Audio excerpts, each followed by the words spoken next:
Hello friends. हमने पुराने lecture में जो था हीट कंडक्शन का टॉपिक है हमने स्टार्ट करा था। तो थोड़ा सा हम देख लेते हैं कि हीट कंडक्शन हमने स्टार्ट करी, बट कौन से टाइप से हीट कंडक्शन पढ़ रहे हैं फ्रेंड्स, है ना, या हीट का ट्रांसफ़र। तो हम कंडक्शन इस तरीके से हीट ट्रांसफ़र पढ़ रहे हैं। एक्चुअल में हमने स्टार्ट करा था हीट ट्रांसफ़र, और उसमें टाइप है कंडक्शन। कंडक्शन मीन्स जिसमें कोई भी मॉलिक्यूल जो है मीडियम का, जिस मीडियम से हीट फ्लो होने वाली है, वो मॉलिक्यूल शिफ्ट नहीं होता, एक जगह से दूसरी जगह पे नहीं जाता। बस काइनेटिक एनर्जी जो है वो वाइब्रेशंस के थ्रू, ऑसिलेशंस के थ्रू नेबरिंग मॉलिक्यूल को पास ऑन की जाती है। यही है आपका हीट कंडक्शन। इसमें हमने कुछ बेसिक फार्मूलाज पढ़े थे। बिल्कुल एक सेकंड में हम कुछ बेसिक फार्मूलाज देख लेते हैं, यहाँ पे रिवाइज कर लेते हैं।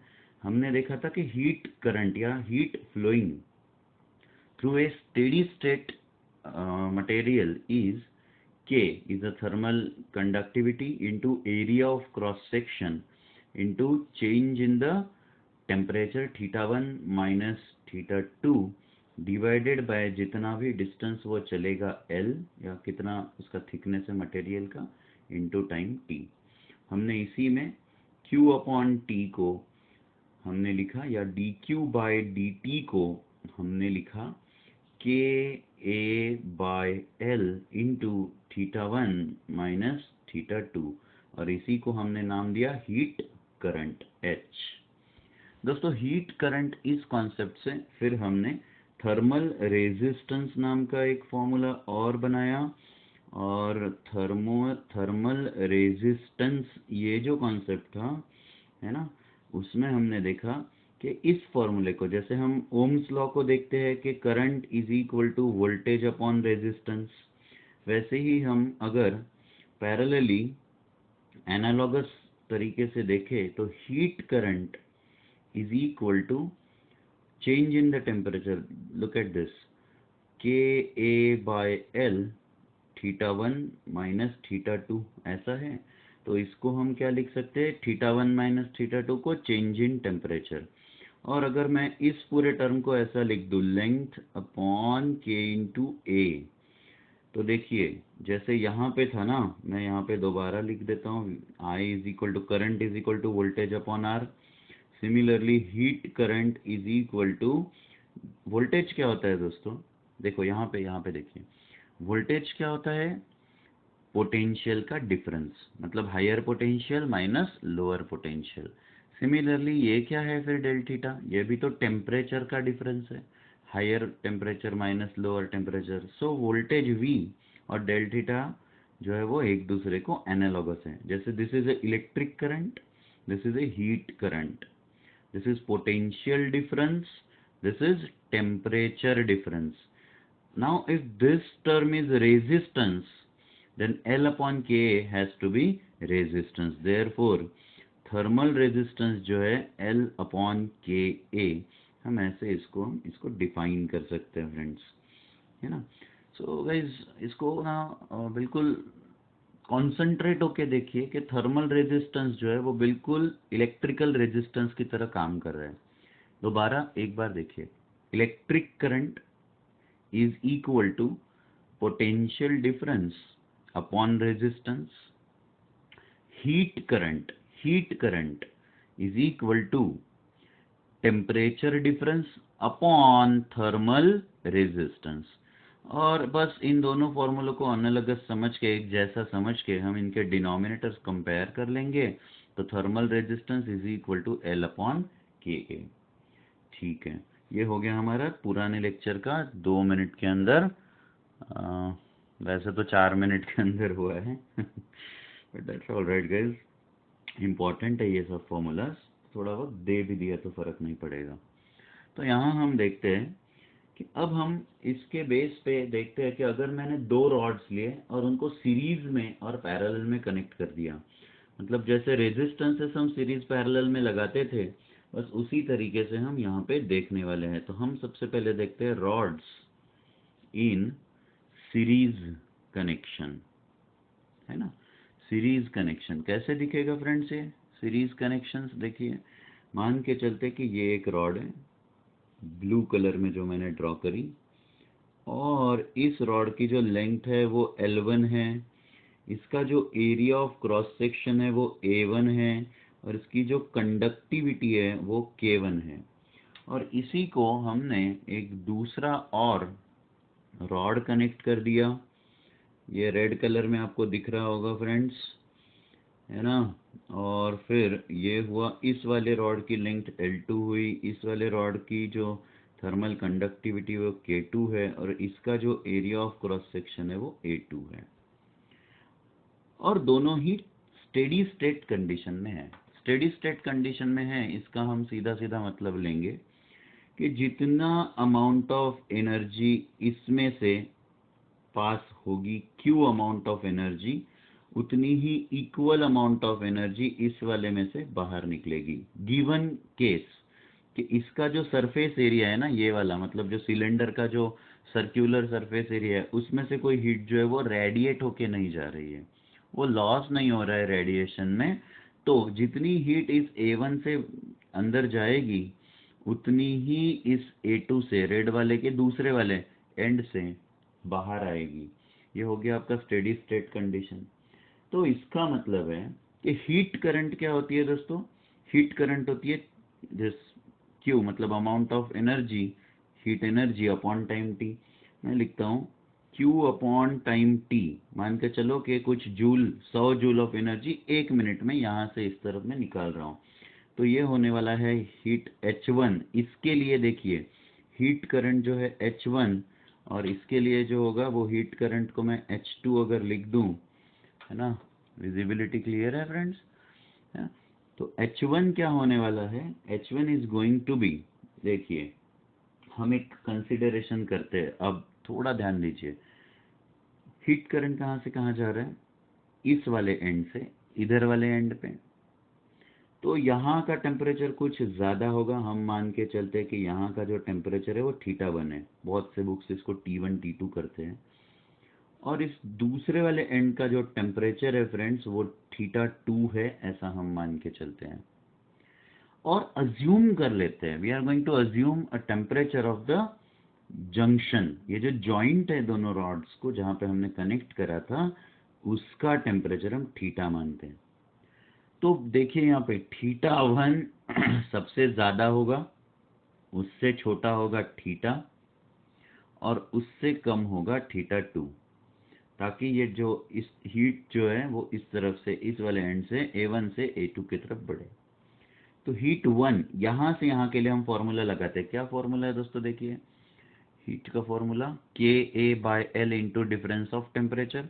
तो सिर्फ रॉड 1 के लिए देखिए थीटा, ये K1 है ना, into area of cross section पर ये रॉड 1 के लिए लगा रहे हैं, तो A1 अपॉन ये होगा L1, और डिफरेंस ऑफ टेम्परेचर हुआ θ1 माइनस θ2, या θ1 माइनस θ। ये आपको अच्छे से समझ में आ गया होगा। तो इसको मैं सिंपल तरीके से लिख देता हूं, that θ1 minus θ upon resistance R1, ये आपका L1 अपॉन K1A1 करेंगे, या K1A1/L1, ये क्या हो जाएगा फ्रेंड्स? अपॉन R1 हो जाएगा। सिमिलरली बिल्कुल इसके ही जैसे अगर मैं रॉड 2 के लिए अगर कुछ बना दूं, तो ये H2 क्या बनेगा दोस्तों? H2 बनेगा आपका θ माइनस θ2 डिवाइडेड बाय R2। ये देखिए θ माइनस θ2 डिवाइडेड बाय क्या होता? K2A2/L2, है ना। K2A2/L2 को अब मैं जैसे यहाँ पे इस टर्म को R1 लिखा, वैसे ही यहाँ के टर्म को डायरेक्टली R2 लिख रहा हूँ। समझ में नहीं आए तो मुझे ज़रूर बताइएगा, मैं दोबारा करके दे दूंगा ये, है ना। देयरफॉर H1 इंटू R1 क्या हुआ friends? θ1 minus θ, and H2 into R2 हुआ आपका θ माइनस θ2। इन दोनों इक्वेशन को ऐड कर देते हैं, एडिंग बोथ इक्वेशंस, तो क्या होगा दोस्तों, θ1 minus theta plus theta minus θ2 is equal to H1R1 plus H2R2। थोड़ा सा जो हमारा हैंगिंग पोजीशन था मोबाइल का वो डिस्टर्ब हो गया है, पर इस वजह से मैं अलग से नया लेक्चर नहीं बनाऊंगा, अभी इसको बस लगा रहा हूँ मैं ऐसे। चलो हम कंटिन्यू कर रहे हैं लेक्चर्स फ्रेंड्स। तो R2 थोड़ा डिस्टर्ब हुआ था बट ऑल राइट। तो यहाँ आप देखिएगा कि इसी इक्वेशन को मैं कंपेयर अगर कंटिन्यू अगर कर लूँ तो ये माइनस थीटा और प्लस थीटा कैंसिल हो गया, दिख रहा है आपको, माइनस थीटा और प्लस थीटा कैंसिल्ड, और यहाँ हम लिखेंगे θ1 माइनस θ2, है ना फ्रेंड्स। क्या होने वाला है ये, θ1 minus θ2 is going to be H1R1 plus H2R2, है ना। और फिर अगर अब मैं उसी रॉड को अगर पूरा एक साथ अगर पूरा फॉर्मूला लगाऊं, कंबाइनिंगली अगर ये फॉर्मूला लगाऊं, तो देखिएगा, थोड़ा सा ध्यान दीजिए। दोबारा यहाँ पे एकदम छोटी सी एक डायग्राम वही रिपीट कर रहा हूँ। ये वाली हमारी डायग्राम थी, ये हमारा रॉड 1 था और ये हमारा रॉड 2 था, है ना। तो अगर मैं कंबाइनिंगली पूरा ये θ1 ये θ2 ये हमारी रॉड L1 ये रॉड L2 ये K1 ये K2 A1 ये A2 सबको अगर मैं एक साथ सोचूं कि पूरे के पूरे कंबाइंड सिस्टम के लिए कैसे लगाए फॉर्मूला, तो फॉर कंप्लीट रॉड अगर मैं कंप्लीट सिस्टम के लिए अगर मैं यही फॉर्मूला लगाऊं तो दोस्तों क्या होगा, हीट करंट पूरा टोटल इस दोनों को मिला के एक सिंगल सिस्टम समझिए, तो टोटल जो हीट है वो H थी, और आप समझ चुके हो कि H1 ही H2 बनेगी और वही हमारी H बनेगी, क्योंकि स्टेडी स्टेट में जो हीट यहाँ से गई वही A1 से गई, वही हीट A2 से गई, तो जो टोटल हीट H है वही H1 है और वही H2 भी है इस केस में, क्योंकि स्टेडी स्टेट में है।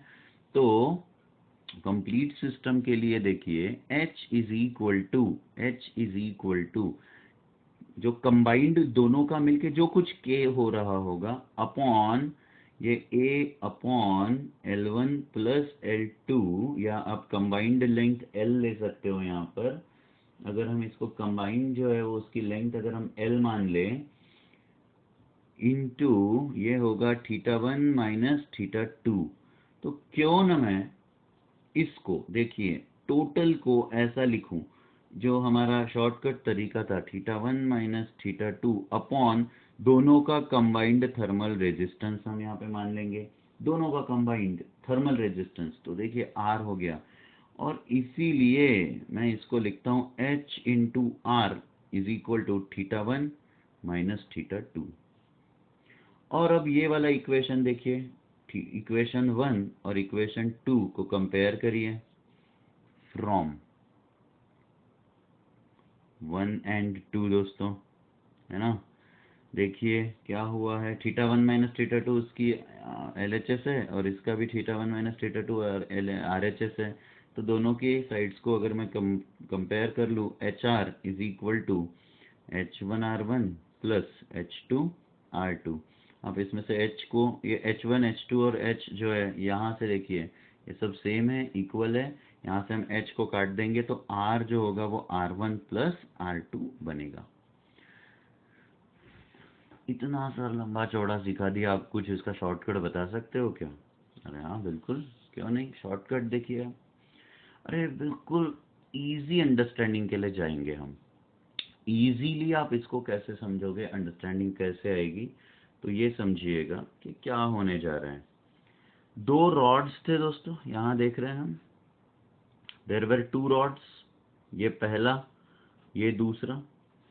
अगर इनको मैं बैक टू बैक लगा रहे हैं, मतलब ये सीरीज कनेक्शन में है, सीरीज कनेक्शन। आप 10th में थोड़ा सा डेटा याद करिए, कि दो रेजिस्टेंसेस को अगर मैं सीरीज में कनेक्ट कर दूं R1 और R2 को, तो कंबाइंड सीरीज रेजिस्टेंस क्या होता था फ्रेंड्स? R1 प्लस R2, है ना। थोड़ा सा 10th का डेटा याद करिए कि अगर मैं दो रेजिस्टेंसेस को एक बैक टू बैक लगाऊं, सीरीज में लगाऊं, तो रेजिस्टेंस क्या होता था? R1 plus R2। तो यहाँ पे भी तो वही हुआ है कि सीरीज में जब रॉड कनेक्ट करी गई तो thermal resistance Rs becomes R1 plus R2, है कि नहीं? थर्मल रेजिस्टेंस बना आपका Rs is equal to R1 plus R2। तो सीरीज के लिए जैसा कि नॉर्मल रेजिस्टेंसेस में होता है, इलेक्ट्रिकल रेजिस्टेंसेस में जो फॉर्मूला बनता है, वही फॉर्मूला हमारा हीट कंडक्शन में भी बनेगा। चलो हम थोड़ा सा पैरेलल की तरफ देखते हैं कि पैरेलल वाला कैसे बने। तो रॉड्स इन पैरेलल को स्टार्ट करते हैं दोस्तों। Rods in parallel connection.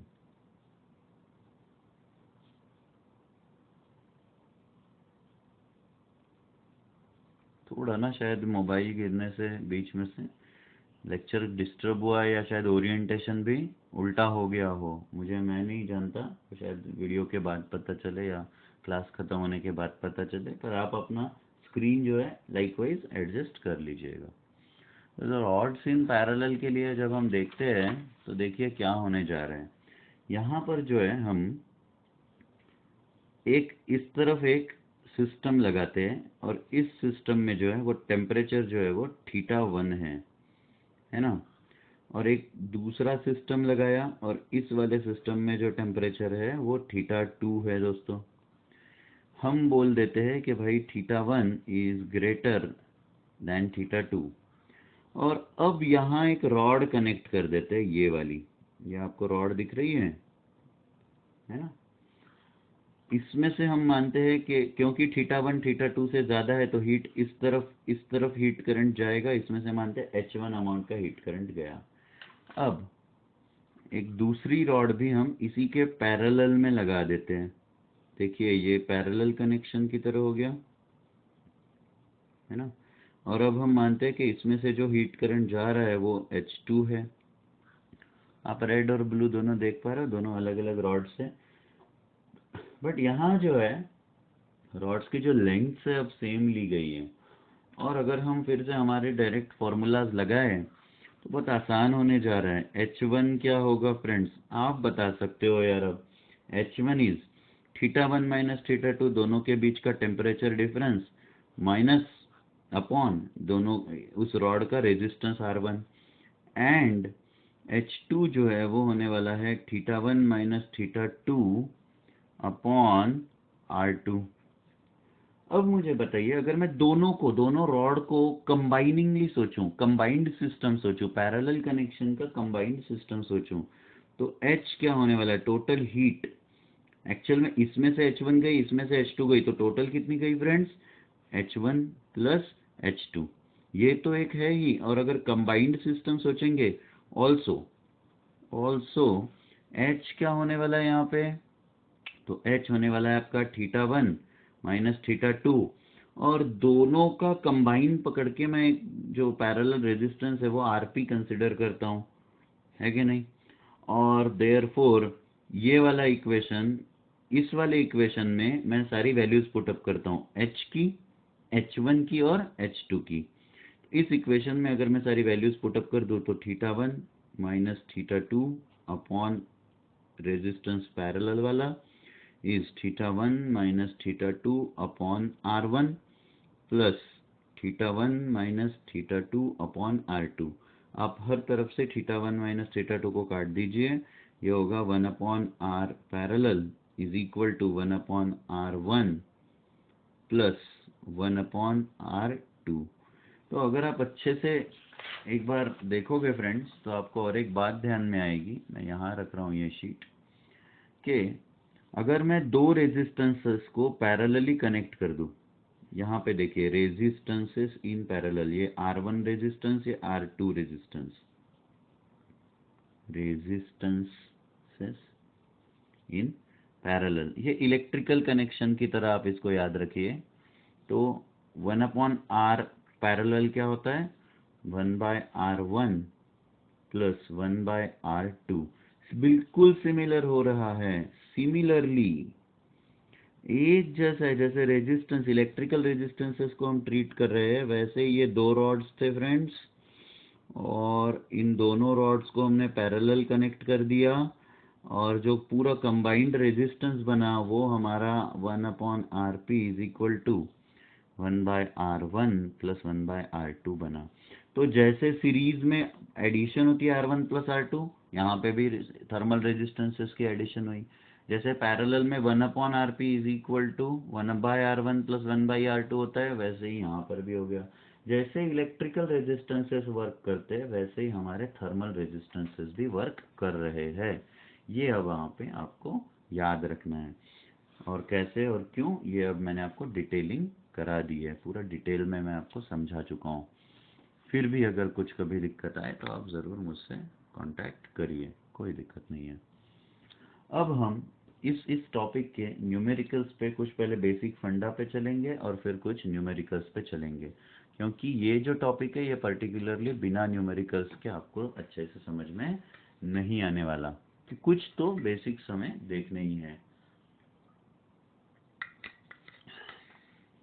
तो वही हमारा पुराना थोड़ा सा ट्रेडिशनल है मेरा तरीका, कि मैं पढ़ लेता हूँ क्वेश्चन और फिर साथ में लिखता हूँ।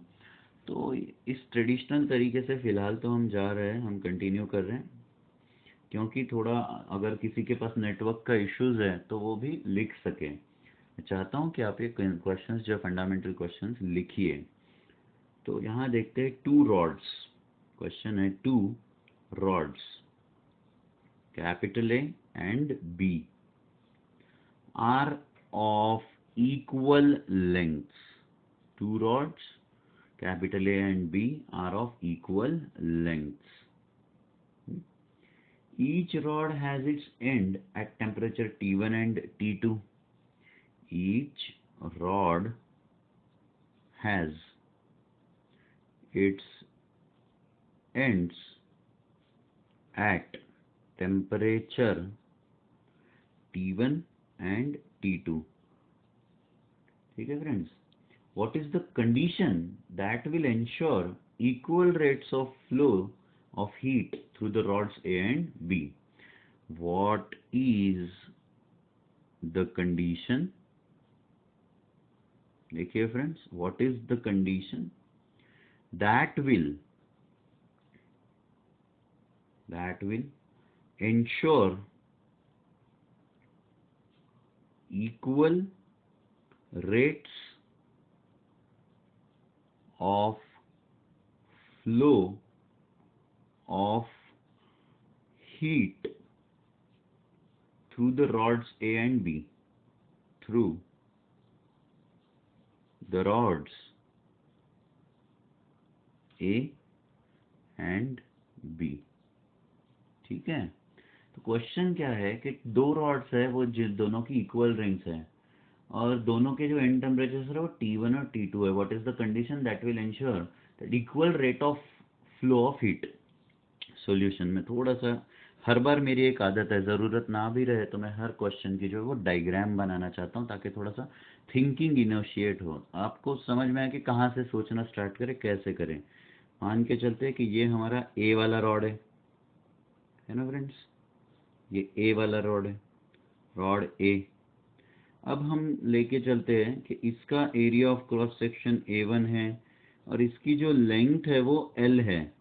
वो मैं इसलिए ले रहा हूँ क्योंकि लेंथ्स को इक्वल बताया हुआ है कि ऑफ इक्वल लेंथ, तो L1 L2 ना लेते हुए, है ना, इसको मैं L लेंथ ले रहा हूँ। और each rod is at temperature, तो ये जो यहाँ का टेम्परेचर है वो आपका T1, और यहाँ का जो टेम्परेचर है इस वाले एंड का वो T2 हो जाएगा। और और हम मान के चलते कि इसमें जो हीट करंट जो फ्लो हो रही है वो H है।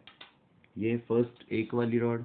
दूसरे वाले रॉड के लिए भी देखते हैं कि ये हमने और एक रॉड कंसिडर करी, और इसमें क्या होगा, ये B वाली रॉड है, और B वाली रॉड की भी लेंथ जो है वो पहले A वाले रॉड के इक्वल है, बताया है कि both the rods has equal length. और यहाँ का जो एरिया ऑफ क्रॉस सेक्शन है वो भी A2 ले लेंगे। हीट जो है यहाँ पे जो फ्लो हो रही है वो H2 ले लेते हैं, और पहले वाले की क्या थी फ्रेंड्स, H1। बट यहाँ एक चीज़ बताइए कि दोनों का जो एंड टेम्परेचर्स था वो T1 और T2 ही था, और हमें देखना है कि किस कंडीशन में दोनों में जो rate of flow of heat है वो सेम। रेट ऑफ फ्लो, सिर्फ टोटल अमाउंट ऑफ हीट पूछिए क्यों नहीं, यहाँ क्या पूछा है, रेट ऑफ फ्लो सेम होना चाहिए, rate of flow of heat. तो हम यहाँ देखते हैं रेट ऑफ फ्लो क्या है।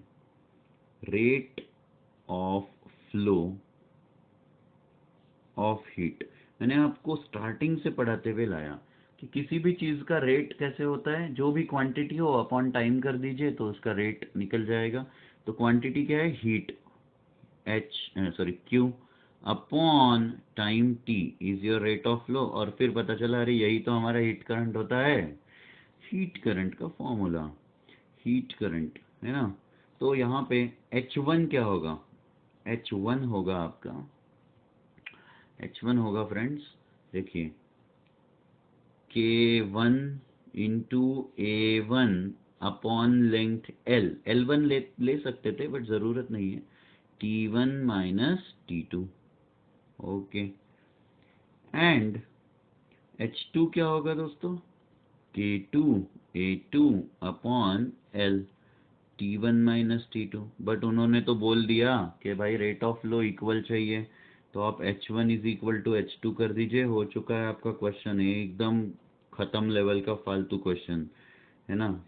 सर फालतू था तो क्यों पढ़ाया, अरे भाई तुम अभी बच्चे हो तो तुम्हें सारी फालतू चीज़ें ही डिफ़िकल्ट लगती है, पर थोड़े से जैसे ही आप ग्रो अप हो जाओगे ये सब इजी हो जाएगा। ये L T1 माइनस T2, ये T1 माइनस T2, आप लिखोगे K1 A1 is equal to K2 A2। तो मैं यहीं पे ये क्वेश्चन को इसी पेज पे एंड कर रहा हूँ, यहाँ ऐसे करके। देखिए यहाँ से हमने क्या निकाला कि थर्मल कंडक्टिविटी का ratio K1 by K2 must be equal to A2 by A1, and this is the condition है ना, the ratio of cross sectional area of two rods must be in inverse ratio of their thermal conductivities, है ना। लिख दूं क्या, ratio of cross section, ये है condition जो हमको आंसर में पूछा है, cross section of two rods must be in inverse ratio of their thermal conductivities। ये तो यार मैंने बस जो मैथमेटिकल स्टेटमेंट है उसको वर्ड्स में लिख दिया, that A2 by A1 is equal to K1 by K2। This is the condition so that equal amount of heat current or heat per unit energy per unit time will flow through both the rods। तो आपको एक screen में पूरा question आ रहा है, ठीक है दोस्तों। और एक क्वेश्चन लेते हैं हम, वही हमारे इसी तरीके से, बिल्कुल ट्रेडिशनल तरीका है, थोड़ा स्लो हो जाता है मैं मान रहा हूँ, तो देखता हूँ मैं इसे और कैसे हम और अच्छे से कर पाए। मैं एक आपसे अभी फेस टू फेस इंटरेक्शन भी करने वाला हूँ, कुछ ही दिनों में लाइव सेशन में जाएंगे हम, और बिल्कुल 1-to-1 इंटरेक्शन, सब लोग की एक कॉमन मीटिंग भी हम कंडक्ट करने वाले हैं, है ना। तो चलो देखते हैं एक क्वेश्चन कैसे करा जाए। ये अच्छा क्वेश्चन है, बहुत से कॉन्सेप्ट इसमें से आपके क्लियर हो जाएंगे। A cylinder of radius r, a cylinder of radius r made of material of thermal conductivity K1, है ना, made of material of thermal conductivity K1 is surrounded by cylindrical shell, is surrounded by cylindrical shell of inner radius r and outer radius 2r, of inner radius r and outer radius 2r, made of material of thermal conductivity K2। इसको shortcut में लिखता हूं, having thermal conductivity K2। तो the two ends of the combined system are maintained at two different temperatures, है ना। जो दोनों ही and के जो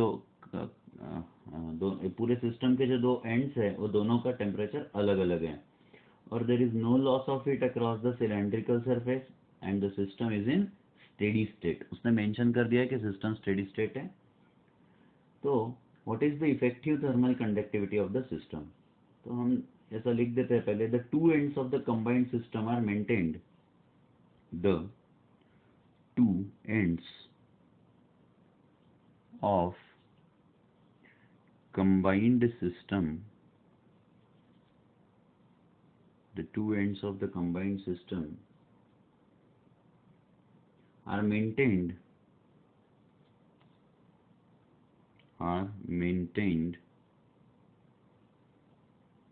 at different temperatures। हमें क्या निकालना है? What is the effective thermal conductivity of the system? What is effective thermal conductivity of system. ठीक है दोस्तों, देखिए मैं थोड़ा सा क्वेश्चन आराम से अब आपको समझाता हूँ। पहले क्वेश्चन क्या है और फिर हम सॉल्यूशन को तो करने ही वाले हैं। A cylinder of radius r made up of material of thermal conductivity K1 is surrounded by cylindrical shell of inner radius r and outer radius 2r।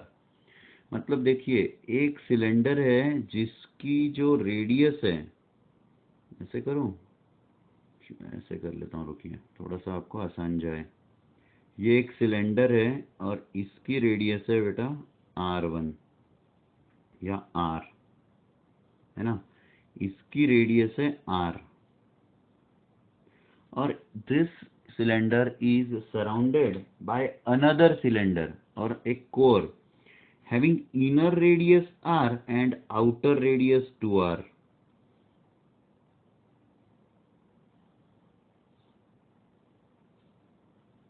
मतलब इसकी ये जो है, इसकी इनर रेडियस r और आउटर रेडियस 2r, मतलब एक ऐसे हॉलो पाइप की तरह है, और हॉलो पाइप की जो थिकनेस है वो उसकी इनर रेडियस की थिकनेस r और आउटर की 2r, ऐसे आप इसको कंसिडर करिएगा इस तरीके से, है ना। होपफुली आपको समझ में आ गया कि एक पाइप और उसके बाहर से और एक पाइप, और ये वाले पाइप की कितनी जाड़ी होगी? ये 2r minus r is r, ये इतना जाड़ है ये, है ना, थिकनेस है उसकी दोस्तों।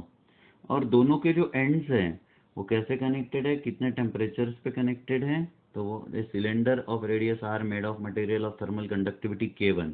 अच्छा, तो ये जो अंदर वाला जो है वो उसका थर्मल कंडक्टिविटी K1 है, is surrounded by cylindrical shell of inner radius r and outer radius 2 R having thermal conductivity K2। तो ये जो है बाहर वाला, इसकी थर्मल कंडक्टिविटी है K2। The two ends of combined system are maintained at different temperature। मैं मान लेता हूँ कि इसका ये वाला जो एंड है वो T1 टेम्परेचर पे है और ये वाला जो एंड है वो T2 टेम्परेचर पे है, और हम कंसिडर करेंगे T1 is greater than T2। ये अज्यूम करे जा रहे हैं हम, ताकि इस तरफ से ऊपर से नीचे की तरफ हीट फ्लो हो, है ना। दो पाइप से एक दूसरे के अंदर फंसाए हुए हैं, ऐसा है सिस्टम वो। The two ends of combined system are maintained at different temperature। What is effective thermal conductivity of the system? मेरे हिसाब से तो ये क्वेश्चन हम दो तरीके से कर सकते हैं। कैसे कर सकते हैं, देखिए मैं एक काम करता हूँ, इसको मेथड 1 पहले बता देता हूँ। फर्स्ट मेथड मेरे को ऐसा स्ट्राइक हो रहा है कि दो बिल्कुल आसानी से हम कर सकेंगे इसके जो ये है मेथड्स। समझ लो टोटल हीट, टोटल जो फ्लो ऑफ हीट है दोनों पाइप्स मिला के वो कितना है दोस्तों, dq by d t will be equal to इसमें से कितना गया और फिर बाहर वाले में से कितना गया, तो dq1 by d T plus dq2 upon D T, ऐसे हो जाएगा फ्रेंड्स। और अब हमें थोड़ी सी कुछ बातें समझनी है, यहाँ पे थोड़ी सी कुछ बातें समझनी है, और वो क्या है कि देखिए इसमें हम अगर dq1 और dq2 अगर निकालने जाए तो कैसे होगा। dq1 को हम लिखने की कोशिश करते हैं, क्या होने वाला है friends, k1 into a1 upon L1 into T1 minus T2। अरे बहुत अच्छा, पर मेरे को बताओ A1 क्या होगा, ये इनर वाले छोटे वाले सिलेंडर के लिए A1 हो जाएगा आपका, देखो दोनों की लेंथ सेम होने वाली है, तो L1 और L2 तो सेम होने वाला है। K1 इंटू A1 होगा आपका पाई आर स्क्वायर, ऐसा होगा। फिर होगा आपका T1 minus T2 upon length L, ये हुआ आपका dq1 by d T. And यहाँ देखिए dq2 बाई डी टी कैसे निकालें, तो dq2 बाई डी टी के लिए हो जाएगा k2 into area A2 T1 minus T2 upon L। यहाँ आप ध्यान दीजिए, यहाँ आप ध्यान दीजिए कि A2 क्या होने वाला है, इसका क्रॉस सेक्शन में इसको थोड़ा सा समझा देता हूँ। ये जो है आपका लार्ज जो आउटर सिलेंडर है वो ऐसे है कुछ बना हुआ, इसका क्रॉस सेक्शनल एरिया मैं आपको दिखा रहा हूँ, और ये यहाँ से जो है ये हॉलो है, तो सिर्फ इतना जो सेक्शन है इतना, उसका ही एरिया मिलेगा ना हमें, उसी में से हीट फ्लो होगी, क्योंकि अंदर तो कोई और रॉड फंसा हुआ है। तो ये कैसे निकालोगे आप, ये हो जाएगा आपका, पहले आउटर वाले का एरिया निकाल लीजिए, वो हो जाएगा आपका पाई, और बाहर वाले का सरफेस एरिया 2r का square minus pi into R का स्क्वायर। ये इसमें से ये सब्सट्रैक्ट कर देंगे, टोटल में से इतना सब्सट्रैक्ट कर देंगे, तो ये क्या हो जाएगा दोस्तों, 4 pi R square minus pi R square, और इसीलिए ये हो जाएगा आपका 3 पाई आर स्क्वायर। दोस्तों ये समझ में आया, तो मैं इसको कंटिन्यू कर लूँ, dq2 by d t is equal to k2 into 3 pi R square by L into T1 minus T2। अरे हाँ भाई हाँ, अब अगर मैं पुराने ही हमारे अगर टेक्निक पे चला जाऊं, मैं इसको थोड़ा सा एक सेक्शन में डाल देता हूं और यहाँ आता हूँ इस इक्वेशन को लेके। अगर मैं इन दोनों की कंबाइंड सिस्टम कंसिडर करूं, दोनों की कंबाइंड सिस्टम, तो dq बाई डी टी को मैं क्या लिखूं कि कंबाइंड सिस्टम का dq बाई डी टी जो होगा वो होगा आपका k into effective area A into T1 minus T2 by L। अरे बाप रे, तो ये इफेक्टिव एरिया अगर दोनों को कंबाइंडिंगली एक ही सिस्टम मान ले तो पूरा एरिया क्या हो जाएगा दोस्तों, k into 4 pi R square, है ना, पाई इंटू 2r का स्क्वायर, तो 4 पाई आर स्क्वायर। समझा क्या आपको, ये पाई इंटू 2r का स्क्वायर, जैसे यहाँ पे हमने ये 2r लिया था ना, ये देखिए पाई इंटू 2r स्क्वायर, क्योंकि रेडियस थी 2r, तो 2r को फिर स्क्वायर करके 4 पाई आर स्क्वायर, वैसे k into 4 pi R square into T1 minus T2 by L। और अब dq by d t, dq1 by dt1 और dq2 बाई dt, इनको इस इक्वेशन में पुटअप करिए। ये थोड़ा सा शीट सामने सामने रखता हूँ और फिर लिखता हूँ, दिख रहा है आपको, दिखना ही चाहिए। तो इस वाले इक्वेशन में मैं बच्चों सब्स्टिट्यूट करने जा रहा हूँ, तो k into 4 pi R square T1 minus T2 upon length L must be equal to dq1 by dt, dq1 by dt is k1 pi r square T1 minus T2 by L, और फिर dq2/dt, यहाँ दिख रहा है आपको dq2/dt, तो plus K2 3πr² bye L T1 minus T2।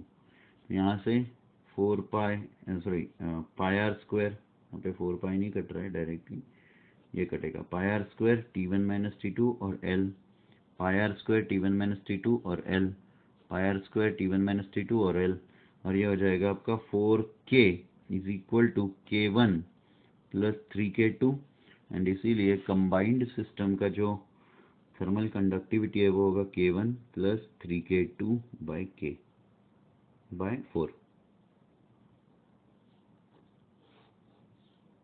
है ना। आसान तो है। चलो मैं इससे भी एक आसान वाला तरीका आपको समझाता हूँ कि डायरेक्टली फॉर्मूलाज जो हमने पढ़े वो कैसे यूज़ करें। तो मैंने कॉन्सेप्ट से आपको सॉल्व करा दिया। तो यहाँ पे आते हैं मेथड 2।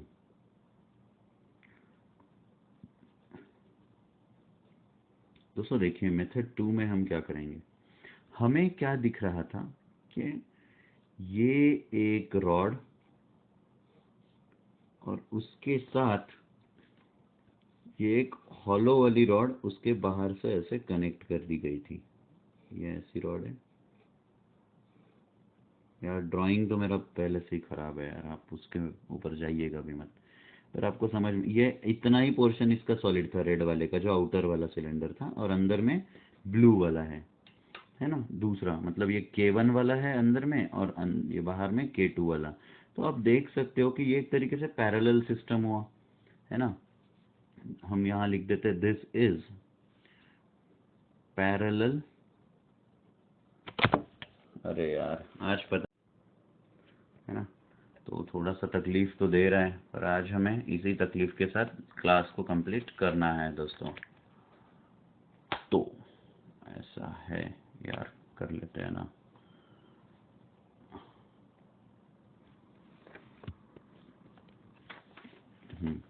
तो दिस इज पैरेलल रॉड्स। तो अगर पैरेलल है तो 1/RP is equal to 1/R1 plus 1/R2। ये फॉर्मूला हमने पैरेलल में पहले ही पढ़ा है, देखो कितना शॉर्टकट होने जा रहा है। और R की डेफिनेशन क्या होती है, अरे L/KA होती है। तो बस इसमें रख दीजिए, ये होगा 1/L/K इंटू कंबाइंड सिस्टम का area A is equal to 1/L1, but वो सभी L जो है वो सेम है, तो K1A1 प्लस 1/L/K2A2। दोस्तों ऊपर ले जाइए, KA/L is equal to K1A1/L plus K2A2/L, और L और L को सबको काट दिया हमने। काट दो, कोई प्रॉब्लम नहीं, आज मंगलवार है, नॉनवेज मत खाना बस।